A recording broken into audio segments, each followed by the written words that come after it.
Welcome to the Jazz Guitar Technique chapter. In this chapter, we're going to be looking at a variety of ways to warm up effectively and also to synchronize not only the left and right hands together, but also the fingers of your fretting hand and build up some independence and synchronization that you'll need in playing bebop and modern jazz. And also, we'll look at some different picking techniques and a variety of different ways to articulate what you would normally hear a horn player or a pianist play in the context of jazz. So let's start off with this first section of this chapter, warming up. I think the very first thing to do is to start off with some nice stretches away from the guitar before you start your practice session or before your performance. If you're playing a lot, it's very important to stretch out your body and certainly your hands and shoulders and jaw and neck, all of the areas of the body that are affected when you play, which are pretty much all of them. And once you just kind of stretch out the body and loosen up a little bit and get the blood circulating, it's important to warm up the hands. But I think sometimes players make the mistake of diving in with these really grueling, punishing types of speed exercises, and it's just like jumping into fourth gear without warming up from first gear and then second gear and so on. I also think that the warm-up should be a warm-up for your ears and your mind as well. I think of the warm-up as almost a sort of a cleansing period, to get rid of all of the daily activities, news, things in your life, anything that would take up any space upstairs that you want to have devoted to guitar and your music and guitar time. So the warm-up should really be a way to cleanse your palate, so to speak. You're opening up your ears, you're warming up your mind, because remember, when you're playing jazz, it's just important to have a sharp focus with your mind and an acute response with your ears and fingers together. So the warm-up is more than just warming up the hands. It's warming up all of those things. So to that end, example one just features some different chords. I think playing some chords is a great way to invite stillness and activity at the same time. When you change from one chord voicing to the next, you're actually warming up the fingers, you're exercising synchronization and independence, but you're also warming up your ear, and you're just getting a feel for the guitar.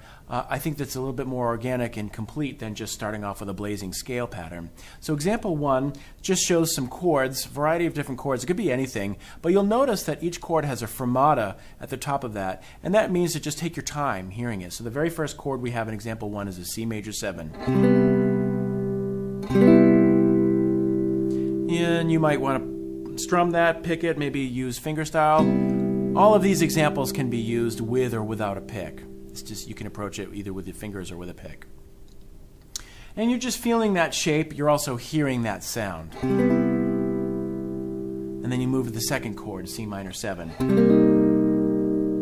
So this is all rubato. And then maybe a third chord, C minor 7 flat 5, followed by C diminished 7. So you'll notice even between those four chords, we've moved the fingers quite a bit, and we've changed the sound. So again, we're just sort of dipping our toes into the wading pool here, and we're getting into a music zone. That chord is followed by a C7 sus, followed by C7, C major 7 sharp 5, and then F major 7 over C. Example 2A takes that same series of chords or that same chord progression and just applies some different picking strategies, as does example 2B. You could come up with your own. I suggest that you do this just to keep it interesting and creative. This is a great way, again, to open up the improv mind by instead of only playing the examples indicated here in the book, try coming up with your own examples. That way you have one leg in something that's very comfortable, a common chord or a common chord progression, but you also have another foot or leg into improvising, and improvising in this case would be to apply a different picking pattern or a different rhythm. So really make sure to explore and experiment with that. Improvising doesn't always need to mean blowing over changes or taking a solo. It can. There's lots of different varying degrees of improvisation, and this is a way to just open up the mind to improv. So example 2A, we have this figure. And with each of these examples, just have the chord fretted in place. And then you can run through all of the chords with that pattern.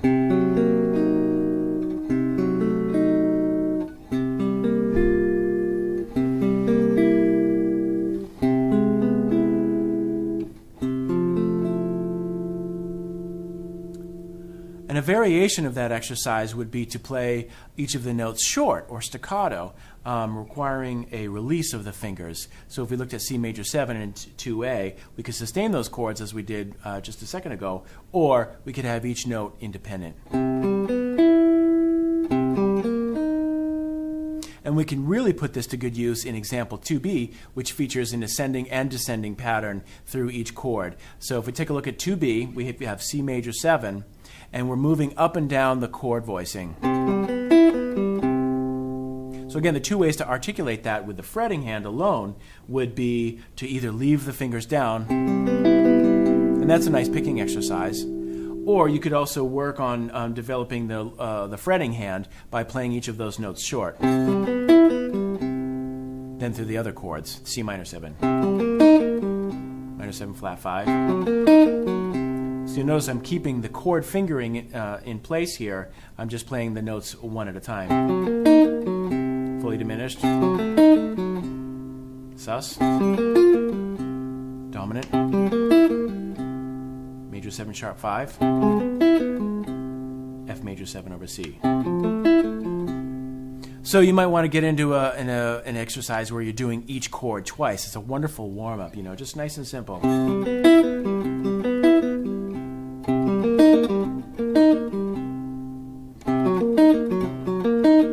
Just kind of taking your time, warming up the hands.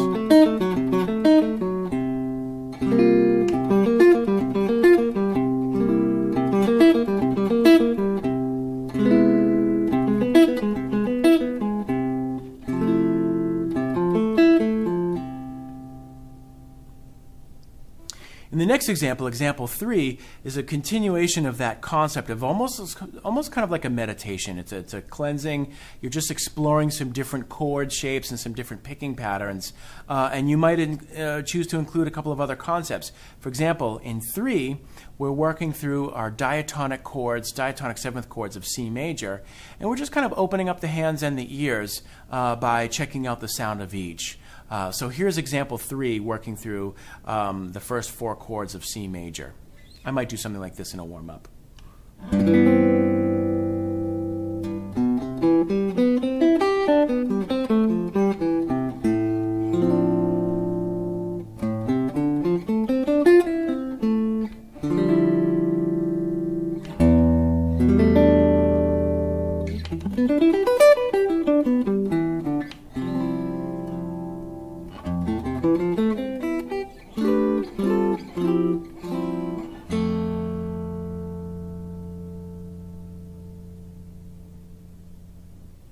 Now let's look at a few different ways to develop speed and dexterity. I think a great way to start off with this is just by focusing on one hand at a time. So in the first few examples here, we're going to take a look at the fretting hand. If you look at example 4A, that's one of several examples that really focus on developing the hammer-on technique. So example 4A works on a hammer-on between the first and middle fingers. Examples 4B, 4C, and 4D continue those same exercises, focusing on the third finger and then fourth finger, and then a nice combination between the middle finger and the fourth finger. And that's a great way to develop strength and independence. And just a quick note on what your hand should look like when you're hammering on. When you hammer on, your finger, or the tip of your finger, wants to go directly into the fretboard. So if we look at example 4A, we have this combination featuring the index finger and then hammering on a note with the middle finger.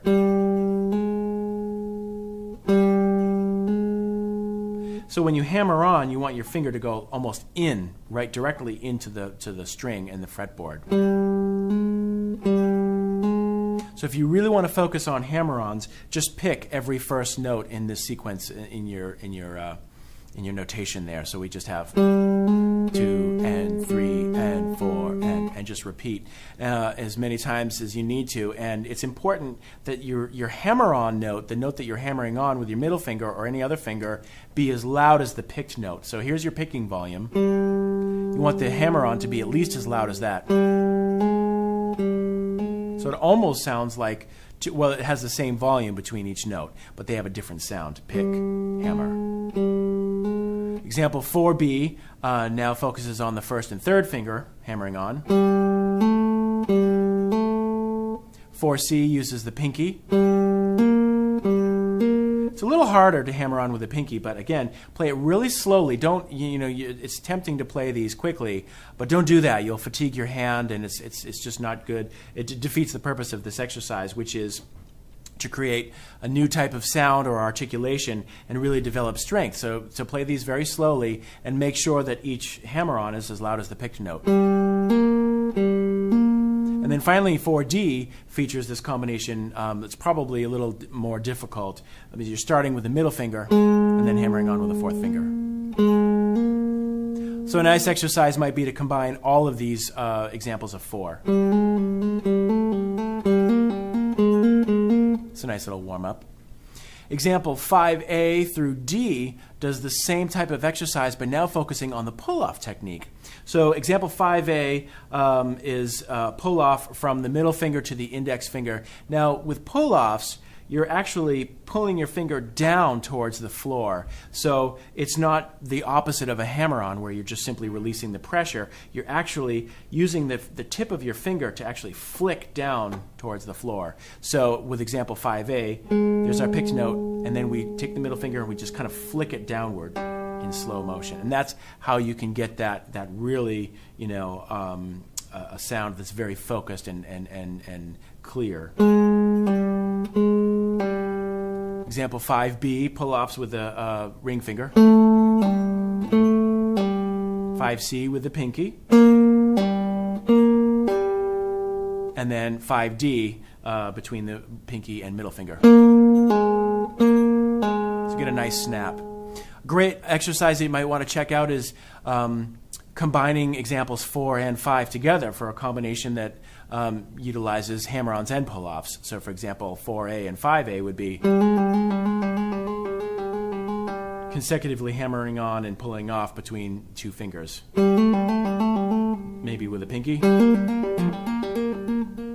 And finally between the second and fourth finger.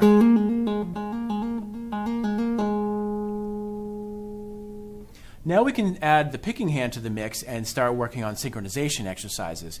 Example 6A features a chromatic pattern that alternates between the fingers of the fretting hand, but now we're inviting the pick in on this, so the exercise is as follows.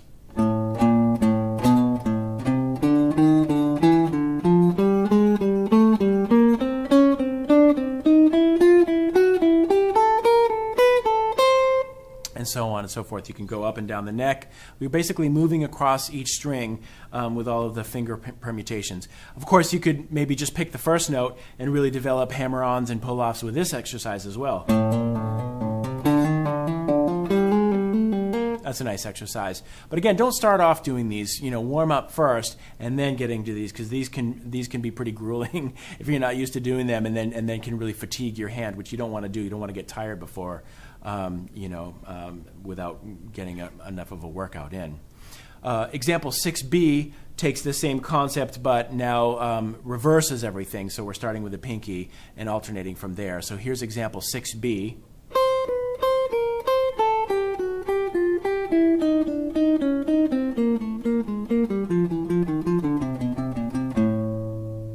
And so on and so forth. Examples 7 and 8 and 9 really focus on the pick. So the best thing to do is just start off with an open string. So example A features simple eighth notes using alternate picking, which means that you're continually alternating between downstrokes and upstrokes. We'll get into picking postures a little later in the chapter. But for now, just focus on a downstroke and an upstroke. So example 7A is simply down, up, down, up. Example 7b utilizes triplets, which is a little trickier because now you have note groupings in 3. So you're alternating between downstrokes and upstrokes on different beats. So for example, down, up, down, and then the next beat, the second beat, starts with an upstroke.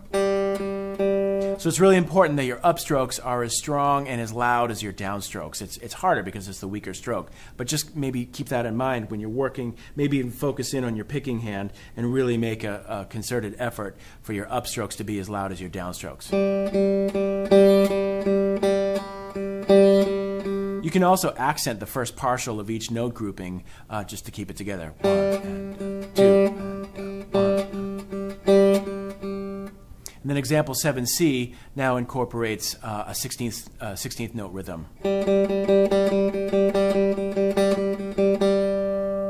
So then with example 7D, you're putting these 3 rhythms together, and it's probably a good idea to use a metronome at this point. I suggest working through these with and without a metronome.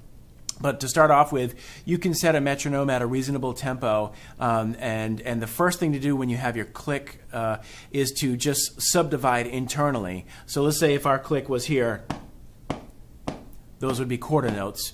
You could immediately think of eighth notes as da da da da 1 and 2, and then subdivide triplets in your mind, da da da da da da da da da, and then finally sixteenths. 1E into 2E into 3E into 4E into. So then when you're working through example 7D, you can go through all the permutations. 1, 2, ready, and.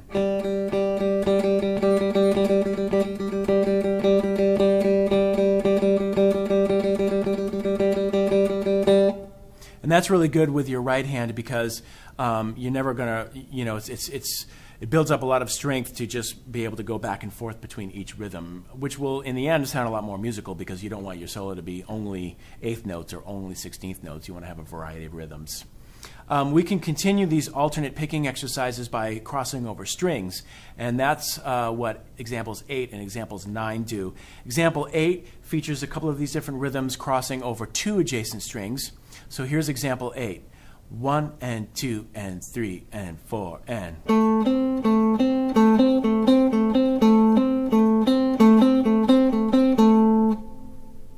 Example 9 now adds a 16th note rhythm crossing over 3 strings. Here it is. 1 and 2 and 3 and 4 and.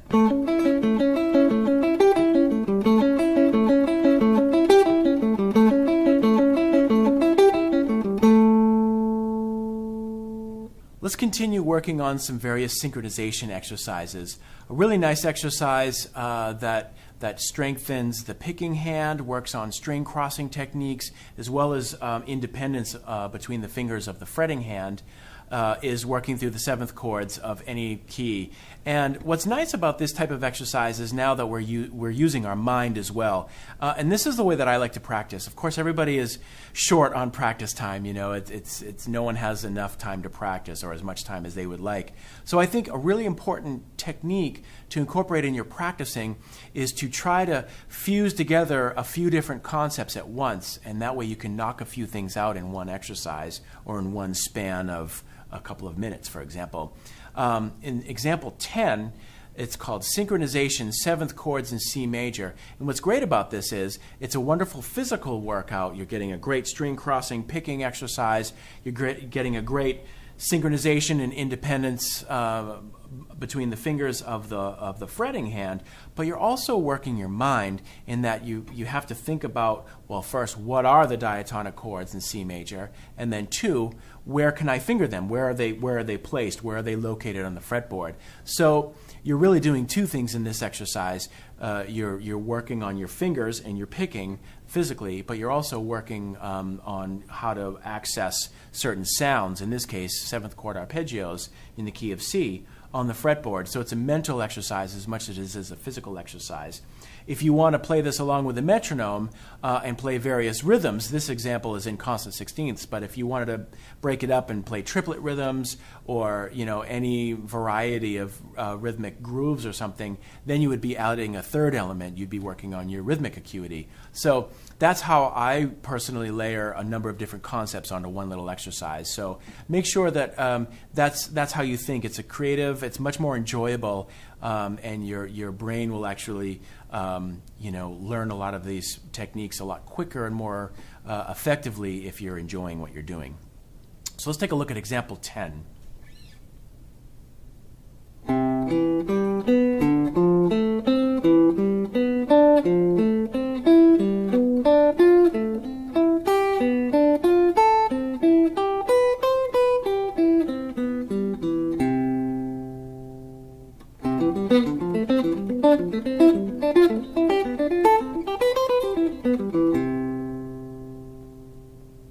Examples 11 and 12 move through different scale fragments.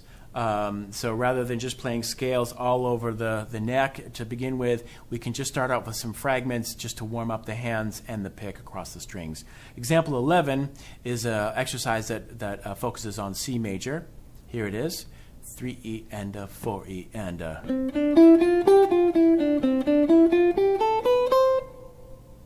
Example 12 does the same thing but with the C minor scale. Here we go, 3E and a 4E and a.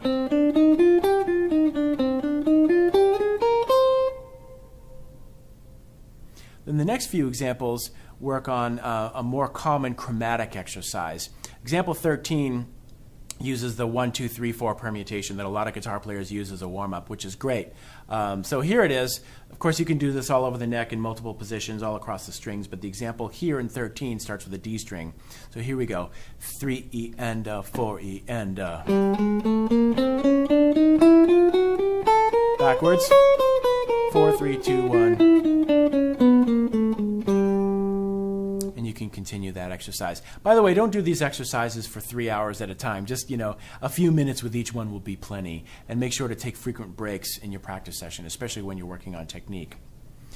Example 14 works through a permutation of this four-finger exercise, and this is really important in jazz because there's a lot of chromaticism in jazz and especially in bebop. So it's really good to develop independence in lots of different fingering permutations, and that's what example 14 does. It takes the same exact rhythm, same picking technique, everything, but now the combination is 1, 3, 2, 4, starting on the D string. So here we go. 3E and a, 4E and a.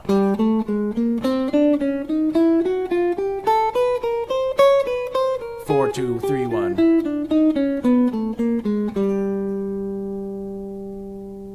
Finally, example 15 shows yet another permutation. This time the fingering combination is 1, 4, 3, 2, ascending, and then coming down the strings, 4, 1, 2, 3. And this is really nice because it's almost, you're working on all of the different directions that the fingers can take. And this one's almost a paradox because as you're ascending, you're using sort of a descending finger pattern. And as when you're going down, it's the opposite. It's more of an ascending finger pattern. So here's example 15. 3E and a, 4E and a.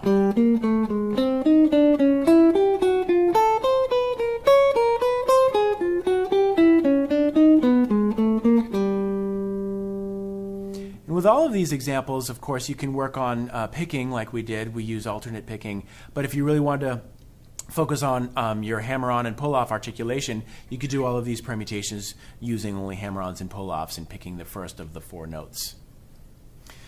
Example 16 takes a look at something that's very important in jazz improv, which is a quick position shift. As you can see in the exercise, it's just focusing on a single note, in this case an A on the 5th fret high E string. But what you're doing is crossing back and forth between the fingers of the left hand. So it becomes a nice pivot exercise. You can use your thumb at the back of the fretboard here to kind of anchor yourself, but make sure to keep it nice and free. It's not tense. You know, if you look down and see you know, your fingers or thumb turning different colors, that's probably an indication that you're squeezing too hard and you're putting too much tension in there. You want to keep it nice and loose and relaxed. So example 16, we have this. So we're playing one note and we're just alternating between each finger. 1, 2, 3, 4, 3, 2, 1. And the back of our hand, we're just pivoting, you know, back and forth, sliding back and forth, but using the thumb as an anchor. This kind of emotion is what's happening at the back of the neck. And the goal is to make every A or every note that you're picking sound just like as if you were using one finger. So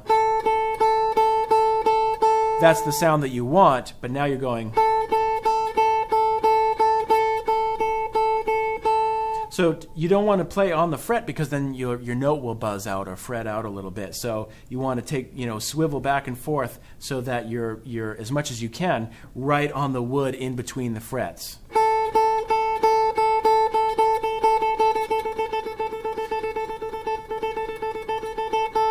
And it becomes very relaxed. You can take this concept to the next level by moving across strings. And one interval that's kind of a difficult interval to play, but is very common in modern contemporary jazz lines, is using intervals of fourths. So, you know, of course the guitar is tuned in fourths, but if you were to play like an ascending fourths line using just one, you know, like a bar or something, the notes would kind of mush together and not be articulated very clearly. So it might be something like this. You know, even if you bounced on the finger a little bit, there's still going to be some mushiness in there.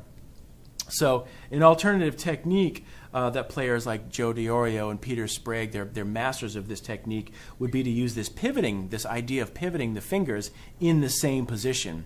And that's what's happening in example 17. We're moving across across the strings in fourths, but we're pivoting between the first and second finger. So very slowly we have this.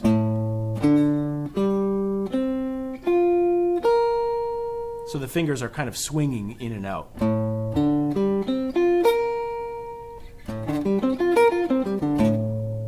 So in example 17, we move up and then we move up one fret for the descending pattern. So slowly it's 1, 2, 1, 2, 2, 1, 2, 1, 2.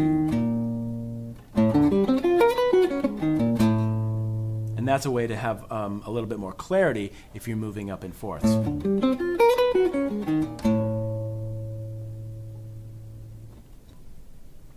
All right, here's invention number 13 by Bach. 1, 2, 3, and.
Now let's take a look at some other picking techniques. These are very commonly used in jazz as well as a lot of different styles of music. Example 18 starts out with this concept called directional picking. This is also known as consecutive picking or economy picking. Basically, the idea is that when you're moving from one string to the next adjacent string, whether it's above or below, you're going to use the same picking stroke, or so consecutive downstrokes or consecutive upstrokes, depending on which direction you're moving across.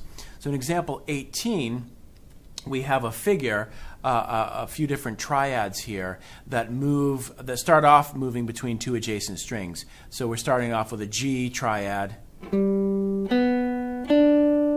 since the first two notes of that particular triad are on adjacent strings, instead of using alternate picking, which would be down and then go on the other side of the string for the upstroke, followed by a downstroke, we'll just do two consecutive downstrokes. Down, down, and then up. So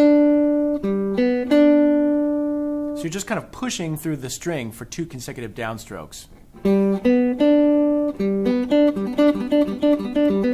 This is a nice thing that you can develop some nice speed fairly quickly. So example 18 moves across the strings, such as this.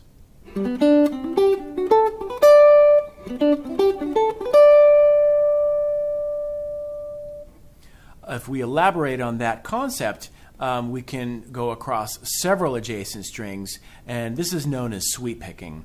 And this is a really nice concept. I think an analogy or something that's very common if you think about string players, such as a cellist or a violinist, for example, when they're playing fast sequences, if you look at their bowing hand, they're not always bowing every single note, but rather they're just kind of drawing the bow across the strings while their fretting hands or their left hands do all of the work. But it's just, for them it becomes all about the sound. Similar to horn players, they don't necessarily tongue every note. They set the first note in motion, and then their hands do the rest, or their fingers do the rest. So that's a similar concept with sweep picking. If you have an arpeggio, for example, those are set up very nicely to sweep pick. So in example 19, we're working through various triad arpeggio shapes, and you're just doing downstrokes for all of them.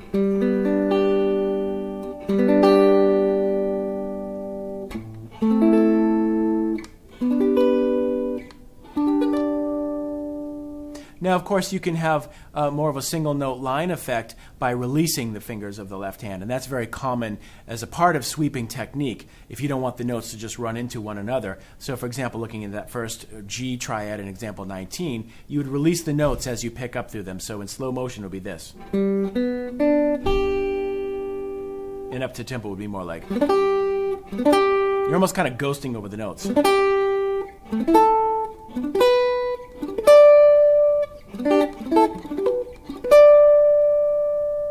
Example 20 demonstrates reverse sweep picking. So now that's basically using consecutive upstrokes down. So starting up with the high triad there, we have.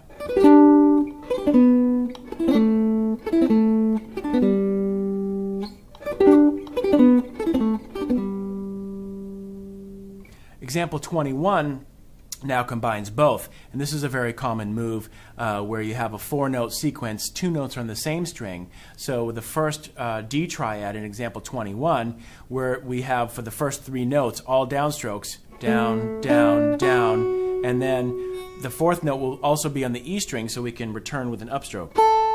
So the pattern is.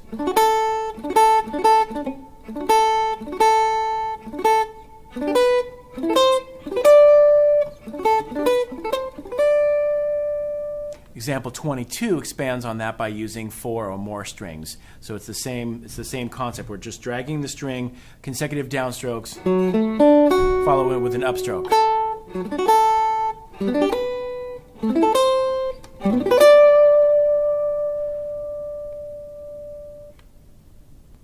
Let's take a look at another very common picking technique used in jazz as well as many other styles of music. This is a picking technique called hybrid picking. And what hybrid picking does is combine the use of a flat pick or a thumb pick if you use one. Combine a pick with the fingers of your picking hand. So you can get a lot of great effects using this technique. Of course, it's very common in a Chet Atkins, Merle Travis style of playing, playing lots of different arpeggio patterns. And in jazz, we can use it as a very, it's a great technique to kind of comp while you're soloing and switch back and forth effortlessly between playing single note lines and chords without the sound of a strummed chord, but the sound of more of a plucked chord. It's a very different sound, or even arpeggiating those chords. So with example 23, we're going to start off just getting used to feeling the pick in tandem with the fingers. Now, in your notation there, we're going to use traditional classical symbols for the fingers of your picking hand, which would normally be P for the thumb, I for index, M for middle, A for the ring finger, and then C for the pinky. So here, the pick will, with hybrid picking, the pick will kind of replace the thumb. So our first fingers that we have available will be the middle, ring, and pinky, or in the notation, M, A, I. So the first example in 23 just kind of gives you the feel of using the pick along with the fingers together in a simple chord cluster. So G13. So you're alternating between pick, and you can either use middle, ring, and pinky to pluck those, or you could get the pick up to the G string and then use that in tandem with the M and I. So experiment with both of those. Here's one, and then here's the next one, incorporating the pinky. Just two different sounds. It's probably a little bit more unfamiliar at first using the pinky if you're not accustomed to using the pinky of your picking hand, but it's worthwhile to check out. So example 23 just moves through some chords, but the physical shape and the string pattern remains the same through each chord. So here we go. Example 23.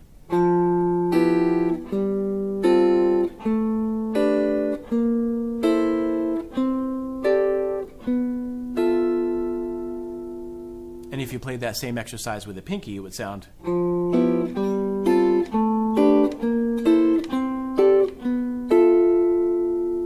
the only thing to consider when you're using the pinky is just to make sure that you can hear the top note in each voicing. So it would sound like this. You want to be able to hear that in the context of the chord. So make sure that the pinky is plucking the string hard enough so that you can hear it.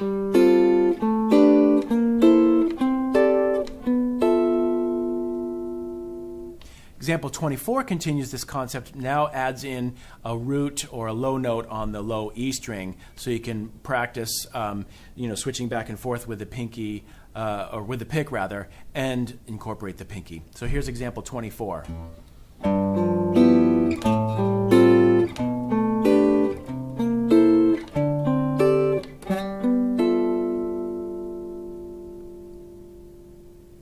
Example 25 uses another variation on this concept across 4 strings by gradually breaking up the parts. So instead of just playing a block chord or a constant chord, you're isolating a couple of notes at a time, which sounds really nice. This is a great comping texture that you can use. So here's example 25.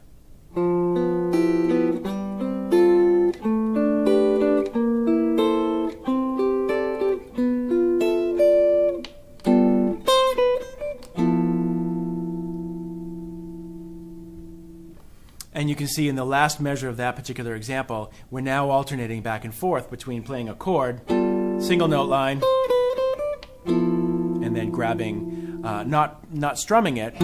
That's a different sound,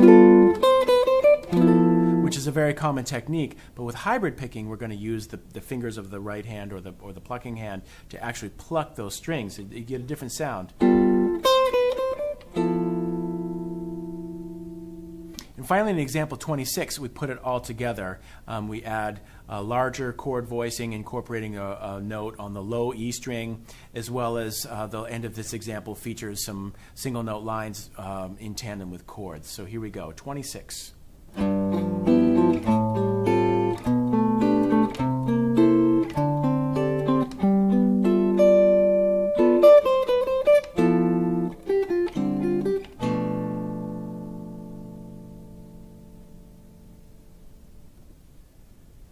So So now that we've warmed up the hands, we've warmed up the ears, we've warmed up the mind to get in sort of an improv state of mind, we can apply all of these exercises to playing through changes, which is really our ultimate goal in playing jazz guitar, is effectively communicating the song, the melody, the chord changes, the harmony, adding different harmonic substitutions and so forth to make a convincing musical statement.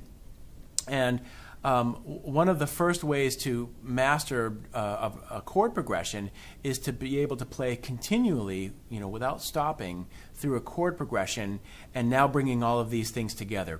Picking technique, independence with the left hand, all of the regions and inversions that we studied, and being able to draw upon all of these things simultaneously to create a musical statement. So examples 27 and 28 feature a chord progression to a common standard called Just Friends. It's sort of an etude in your music called Friends. And example 27 features the first half of this song by this one continuous melodic statement using pretty much constant eighth notes. So there's a few eighth note triplets here and there, but the idea is to just keep pushing through all of these chords, thinking vertically, applying various picking techniques, applying lots of different fingerings and synchronization, all of the things that we've been talking about in this and in the other chapters, putting them together to thread through the changes, and that each individual line for each individual measure would effectively outline that chord of the moment. So you're really putting all those things together.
Example 28 uses the first 8 bars of this same progression for Just Friends, but it features a rhythmic device concept.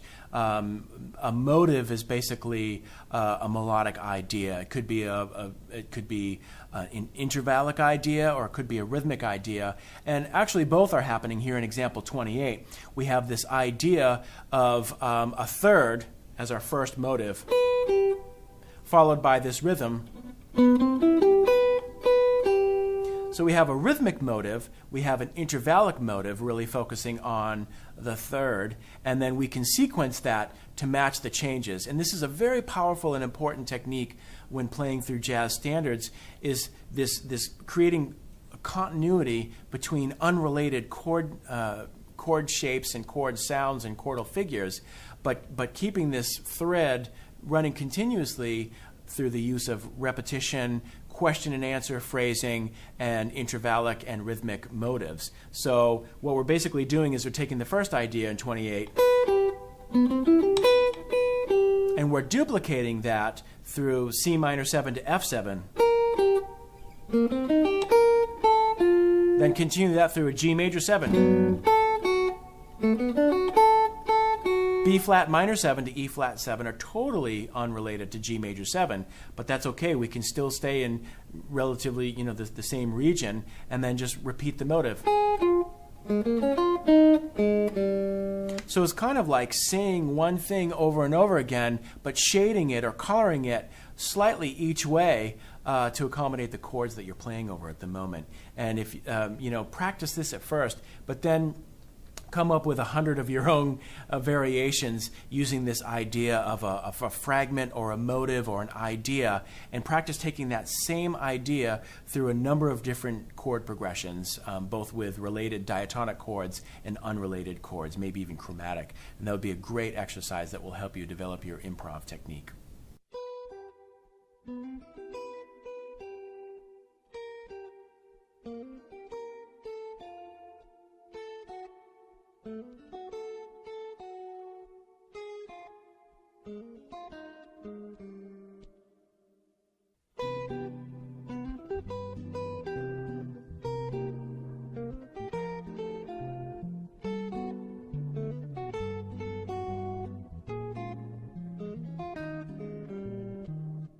Example 29 is an etude based on the changes to All the Things You Are, a very famous jazz standard, and again puts together a lot of these picking techniques that we've studied, independence, synchronization, lines, vertical thinking. It's putting it all together in a single note solo over these chord changes. Make sure to start off this etude playing very slowly. It's featured here in 2 different tempos, and then gradually increase the tempo to a tempo that's comfortable for you, and that is still swinging and you have good tone and just basically sounds good. So have fun with this one.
Okay, one last thing to consider is in this section of jazz guitar technique is called the subtleties of picking. If we were to take 10 or 20 or even 100 of our favorite guitar players, put them all in the same room, chances are pretty good that most of them would be using a completely different picking technique. This is simultaneously a source of frustration for guitarists, but also a source of inspiration, because the point is that there's no one way to pick. I think we can all agree that there are lots of different fretting techniques, and sometimes you use your thumb over the fretboard, but by and large, we're sort of adopting this traditional classical posture that utilizes efficiency and economy of motion. But the picking hand is a completely different story. So let's take a quick look at 3 of the most common postures, if you will, for picking with among jazz guitarists. Lots of different. I think it's good to check out all 3 and even more, as well as checking out. You can read in the text here. There's elaborations on tone based on the thickness of your pick, the shape of your pick, the material that your pick is made out of. So it's important to explore all of those. I would recommend just going to a guitar store and buying a bunch of different picks and discover the merits, the pros and cons of each. I think inherently they're all good for certain. Some picks are great for strumming, some picks are great for dreadnought guitar, some picks are great for an electronic instrument. So really just be curious and explore. But once you decide on a particular pick, shape, and style, there's a few different postures that you can check out. And this is almost like with drummers using different grips for their sticks. There's jazz grip, there's traditional grip, and in the same manner, we have different grips. So probably the most common way of picking, I have a couple of different picks here to demonstrate the different sound, but the most common way of picking is called a traditional grip. And that's where you're basically holding the pick most likely in the same way that you learned how to play.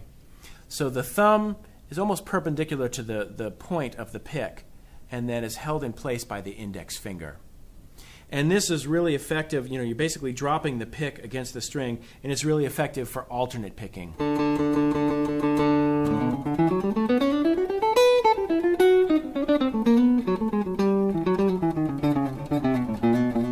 And that gives you a certain sound. Of course, you can change the sound by where the pick is placed, in relation to how close it is to the bridge or the neck. Back here, you'll get a much more treble in the sound.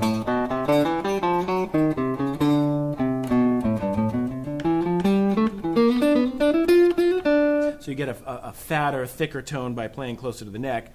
And so to that end, a lot of classic jazz players and bebop players would really pick right above the pickup, almost sometimes right over the end of the fretboard here. It just gives you a fatter sound. Versus something down here. So that's posture number one. A variation on that, it's a similar grip, but it's a technique known as circular picking.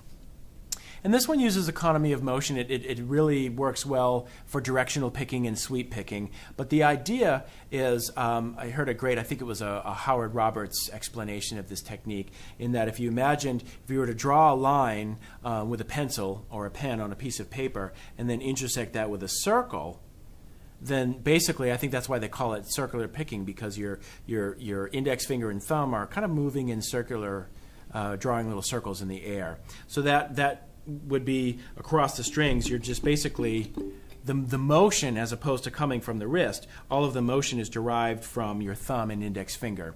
That has inherent advantages and disadvantages, but one advantage is definitely directional and sweep picking.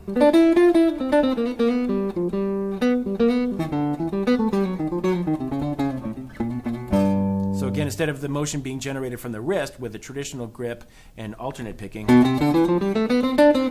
it's being generated by the index and thumb.